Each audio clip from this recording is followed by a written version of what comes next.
بسم اللہ الرحمن الرحیم۔ فرحاد علی تیمور، دیوتا، ایک بہت ہی اچھا داستان، ایک ایسے نوجوان کی کہانی جس کی صلاحیتوں نے دنیا بھر کے طاقتور ملکوں اور انسانوں کو دھول چٹا دی۔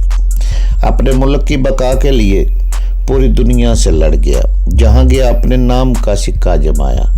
جسے بچپن میں نہ ماں کا پیار ملا نہ باپ کا، جو ماں کی گود کو ترستا رہا، جسے نفرت ہی نفرت ملی۔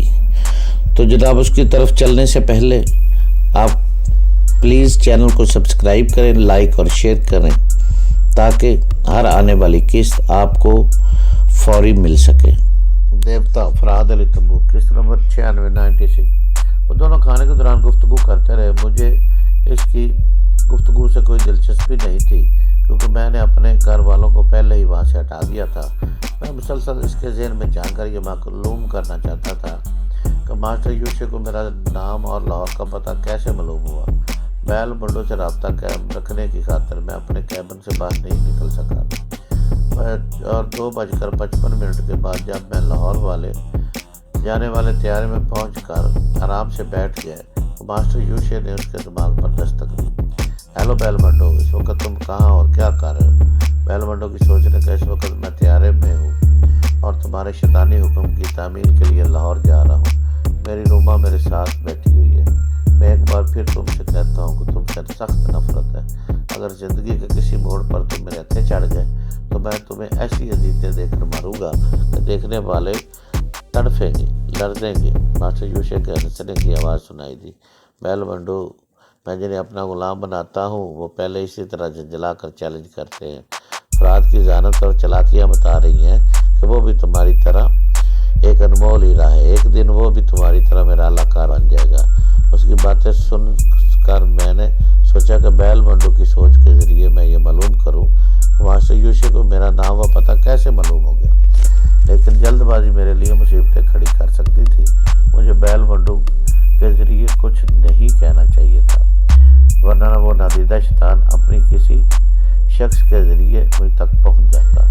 میں بڑے صبر سے ان کی باتیں سنتا رہا۔ تھوڑی دیر بعد اتفاق سے بیل منڈو نے وہی سوال کیا جو میرے ذہن میں تھا، کیونکہ اس کے ذہن میں بھی تجسس تھا۔ ٹیلی پیتھی جاننے والے کن ذرائع سے مجرموں تک پہنچتے ہیں؟ ماسٹر یوشے نے اس سے کہا، تم یہ پوچھ کر کیا کرو گے؟ معلومات کے ذرائع انوکھے ہوتے ہیں۔ بیل منڈو نے جواب دیا، اپنی معلومات میں اضافہ کرنے چاہتا ہوں۔ اچھا سنو، واجد نامی ایک شخص انٹیلیجنس میں ملازمت کرتا ہے۔ ملازمت سے برخاست کر دیے جانے کے بعد اس نے میرے مطابق انٹیلیجنس کے ایک آفیسر کے سامنے جا کر اسے سلام کیا۔ اس آفیسر نے اسلام کا جواب دیا۔ میں اس کے لہجے کے ذریعے کی سوچ کی اور لہجے تک پہنچ گیا۔ ٹیلی پیتھی جاننے والے کس طرح دوسروں کے دماغ تک پہنچتے ہیں میں تم جیسے ناڑیوں کو نہیں بتا سکتا۔ اتنا کافی ہے کہ میں نے اس آفیسر کو اعلیٰ کار بنا لیا۔ میں نے تمہاری طرح اس پر بھی عمل کیا اور چپ چاپ اس کی سوچ کے ذریعے معلومات حاصل کرتا رہا۔ اس نے مجھے بتایا کہ لاہور کے انٹیلیجنس کا ایک ڈائریکٹر جنرل سعید احمد اور اس کا ایک دوست فرحاد علی تیمور کے ساتھ کراچی آیا ہوا ہے۔ وہاں انٹیلیجنس کے یہ رپورٹ کی کہ لاہور میں غیر ملکی ایجنٹ دھرم ویر بلیک گائیڈ ہے اور کرسٹوفر نامی شخص سے چند اہم کاغذات کا سودا کر رہا ہے۔ جنرل نے فرحاد علی تیمور سے وہ اہم کاغذات حاصل کر لیے اور اسے گرفتار ہونے کے بعد جو بیان دے چکا ہے اس کے مطابق کرسٹوفر اور غیر ملکی جاسوس سمجھا گیا۔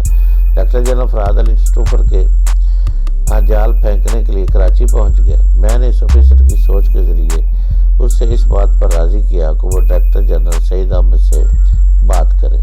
وہ ملاقات کے لیے گیا تو پتہ چلا سعید احمد کسی کو کچھ بتائے بغیر اچانک ہی لاپتہ ہو گیا۔ اس کی گمشدگی سے انٹیلیجنس والے بھی پریشان ہو گئے۔ اسے تلاش کرنے کے لیے انہوں نے لاہور آفس میں رابطہ کیا۔ میں بھی اس رابطے سے منسلک تھا۔ اس کے ذریعے لاہور کے انٹیلیجنس کے ایک آفیسر کے دماغ تک پہنچ گیا۔ اس آفیسر کے ذریعے بڑی آسانی سے یہ معلوم ہو گیا کہ وہاں سعید احمد اور فرحاد علی کی رہائش کہاں ہے۔ سعید احمد کو تو انٹیلیجنس والے تلاش کر لیں گے جب وہ ملے گا، اس کے دوسرے افسروں کو اس کے ذہن تک پہنچ جائیں گے۔ تو جب وہ اس کے قریب جائیں گے تو میں اس کے دماغ میں پہنچ جاؤں گا۔ لیکن اس تمام ہنگامے میں فرات علی تنبور بہت اہم اور خطرناک ہے۔ سمندر کے کنارے کانٹے میں اس نے میرے بھیجے ہوئے 2 آدمیوں کو جو حشر کیا ہے، اس سے معلوم ہوتا ہے کہ وہ غیر معمولی طور پر چلاک اور خطرناک ہے۔ اس کے متعلق یہ بات بھی معلوم ہوئی ہے کہ وہ گونگا ہے۔ بیل بنڈو کی سوچ نے کہا، یہ مجھے آج معلوم ہوا کہ گونگے اتنے بڑے ہوتے ہیں اور تمہارے جیسے ٹیلی پیتھی جاننے والے شیطان کو اپنی طرح الو بناتے رہتے ہیں۔ ماسٹر یوشے کی ہنسی ہوئی سوچ نے کہا، غصے میں تمہارے گالیاں پیاری لگتی ہیں، بیٹے جلنا کوڑنا چھوڑ دو اور نہایت شرافت سے غلام کی طرح میرے کام آتے رہو، ورنہ اسی طیارے میں کھوپڑی الٹا کر رکھ دوں گا۔ بیل بنڈو کی سوچ نے کہا، سور کے بچے، تم مجھے پریشان نہ کرو کیونکہ میں تمہارے مشن پر جا رہا ہوں۔ اگر تم نے ذرا سی بھی کوئی حرکت کی تو میں تمہارے ہی کام میں رکاوٹیں پیدا کر دوں گا۔ بیل بنڈو کی سوچ کے ذریعے ماسٹر یوشے کا ایک طویل کہکا سنائی دیا۔ وہ کہہ رہا تھا، میں اپنے غلاموں سے کام نکالنے کا ہنر جانتا ہوں۔ بیوقوف، تم یہ سمجھتے ہو کہ تم اپنی بھتیجی روما کو ضد پوری کرنے کے لیے اپنی مرضی کے ساتھ اسے ساتھ لے جا رہے ہو؟ جاؤ بیوقوف، تمہیں نہیں معلوم۔ اصل بات یہ کہ میں تمہاری سوچ کے ذریعے کل سے تمہیں قائل کر رہا ہوں کہ اس مشن میں روما کو بھی ساتھ لے جانا۔ تم اس کی سیر و تفریح کے لیے اور اس مشن میں اسے معمولی سا کام لینے کے لیے جو کوئی سوچ رہے تھے، دراصل میری سوچ تھی۔ میں چاہتا تھا کہ تمہارے جیسے ضدی اور پاگل کے ساتھ تمہاری ایک کمزوری بھی ہونی چاہیے۔ تم روما کو اپنی بیٹی کی طرح عزیز سمجھتے ہو۔ اس مشن کے دوران تم نے ذرا بھی اکڑنے کی کوشش کی تو میں تمہارے سامنے حسین بھتیجی کو ننگی ہو کر اپنی بوٹیاں نوچنے پر مجبور کر دوں گا۔ یہ سنتے ہی بیل بنڈو سے میں آ گیا، راپے سے بہر ہو کر بولا اور چیخ کر ماسٹر یوشے کو گالیاں دینے لگا۔ طیارے کے تمام مسافر چونک کر حیرانی سے اسے دیکھنے لگے۔ روما پریشان ہو کر جھنجھوڑنے لگی، انکل کیا ہو گیا، آپ کو ہوش میں آئیے۔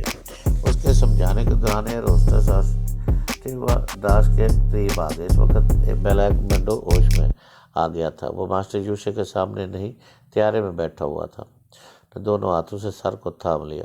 روما معذرت چاہتے ہوئے ایئر ہوسٹس سے کہہ رہی تھی کہ اس کے انکل کو کبھی کبھار ایسا دورہ پڑتا ہے، لیکن پریشانی کی کوئی بات نہیں ہے، اب یہ بالکل ٹھیک ہے۔ ایئر ہوسٹس وغیرہ بیل بنڈو سے پوچھنے لگی کہ اسے پرسکون رہنے کے لیے کس چیز کی ضرورت ہے تو وہ طلب کرے۔ میں نے اسے ذہنی طور پر رابطہ ختم کر دیا۔ تمام معلومات مجھے حاصل ہو چکی تھی۔ میں نے یہ بھی دیکھ لیا تھا کہ ماسٹر یوشے کس طرح بیل بنڈو جیسے ضدی اور خطرناک انسان کو کٹ پتلی کی طرح نچا رہا ہے۔ اس کا حشر دیکھ کر میں سوچ رہا تھا کہ اگر میں کبھی ماسٹر یوشے کہتے چڑھ گیا تو میری کیا حالت ہوگی۔ میں اس قدر بالا صلاحیت ہونے کے باوجود اس طرح اس کا اہلکار بن جاؤں گا۔ اب میرے لیے دانش مندی یہی تھی کہ اس سے ہر ممکن الگ طریقے سے دور رہوں۔ اس کے جتنے اہلکار اس ملک میں ہیں ان کے سامنے کبھی نہ جاؤں۔ اگر کبھی سامنا ہو جائے تو انہیں ہمیشہ کے لیے ختم کر دوں۔ ماسٹر یوشے اور بیل بنڈو کا طریقہ کار معلوم ہونے کے بعد میں کیبن سے باہر آ گیا۔ مجھے زور کی بھوک لگ رہی تھی۔ باہر آنے کے بعد ایئر کنڈیشن کوچ کی راہداری کے ایک سرے سے دوسرے سرے تک وہی چہل پہل نظر آئی۔ ریشمی آنچل لہرا رہے تھے۔ شاہانہ جمشید اور فروز کے کہکے کبھی سنائی دے رہے تھے۔ شبانہ ان کے ساتھ تھی مگر خوش ہونے کے باوجود زیادہ ہنس بول نہیں رہی تھی کیونکہ فروز کی امی نرگس اور اس کے والدین آتے جاتے اسے گھور کر دیکھ رہے تھے۔ جب میں کیبن سے باہر آیا تو فروز نے مجھے مسکرا کر دیکھا لیکن دوستانہ انداز میں مخاطب نہیں کیا۔ میں نے اس پر احسان کیا تھا لیکن اس کے خاندان کی ایک لڑکی کے ساتھ رات بھی گزاری تھی۔ میں اس کے بزرگوں کے سامنے گناہ گار تھا، اس لیے وہ مجھ سے بات نہیں کر سکتا تھا۔ ٹرین رکنے کے بعد میں بوفے کار میں چلا گیا۔ وہاں میں اطمینان سے کھاتا رہا اور سوچتا رہا۔ تھوڑی دیر بعد نرگس کا باپ وہاں پہنچ گیا۔ اس نے میرے قریب ایک کرسی پر بیٹھتے ہوئے پوچھا، تم کہاں جا رہے ہو؟ میں خالی نظروں سے اسے تکنے لگا۔ اسے یاد آیا کہ میں گونگا ہوں۔ اس نے اشارے سے اپنا سوال دہرایا۔ میں نے ریل کا ٹکٹ نکال کر اسے دکھایا۔ وہ ٹکٹ پڑھنے کے بعد غصے سے میری طرف پھینکتے ہوئے سوچنے لگا، یہ کم بخت تو ہمارے ساتھ پنڈی تک جائے گا۔ میں تو اسے سمجھانے آیا تھا کہ ہمارا پیچھا چھوڑ دے۔ اس کی موجودگی میری بیٹی کی بدنامی کے داغ کو اور گہرا کر رہی ہے۔